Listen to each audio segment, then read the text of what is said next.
Okay, boys and girls, this project is where we're actually going to combine two cultures into one. What we're looking at the moment is actually a culture from Japan. It's called Suminagashi. It actually began before, and it was developed first by the Chinese about 2,000 years ago, and then from the 12th century the Japanese took it. Now what we're using is floating inks from Japan, and we're going to float them on the surface of water. We're going to let our paper sit on the surface. We're going to lift it up, and each one of us is going to create a unique Suminagashi.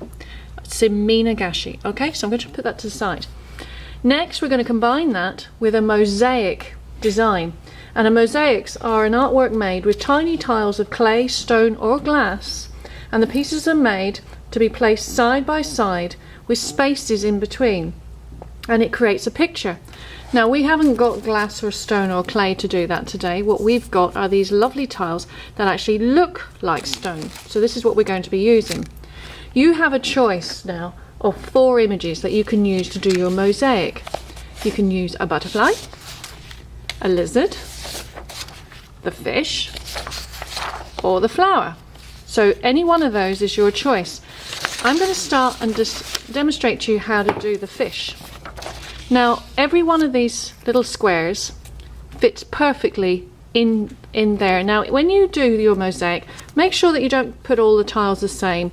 If you find that they're the same image, you actually can turn them over and you find you've got a new image. So they're double-sided, and we've already used mosaic tiles like that in the past where they're double-sided and you can change the colour. So I'm just going to do a little bit of glue and I'm going to set it down. Now what your objective is to make sure that you set them inside that square neatly, okay? And I'm going to set it down, alright? And continue. What I would suggest is that you do all the big squares first, all the squares that fit. When you look at this fish, you'll actually see that there are triangles and there are little squares. And the tiny squares and triangles, I'm going to demonstrate to you as well how you can make those shapes.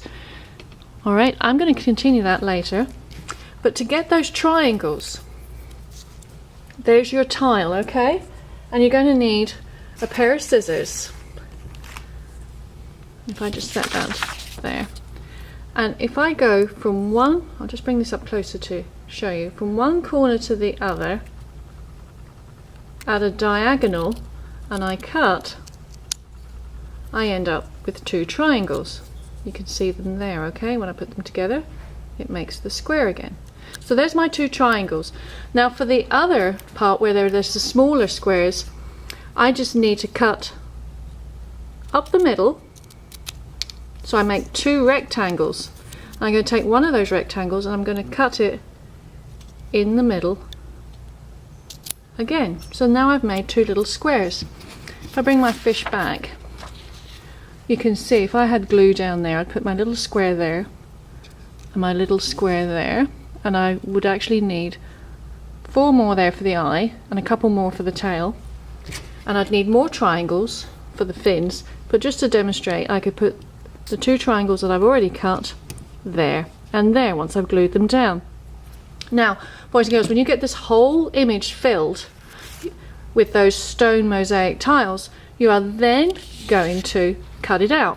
Now here's one that I did earlier, and it's a lizard. I'm going to cut my lizard out and do my best scissor skills. Always ask if you're having difficulty and I'll come and help you. Then when you've got that, because we've all worked together to do our Suminagashi, which is our background of floating Japanese inks, we're then going to glue it on. And there you see you've got yourself now 2 projects from different cultures.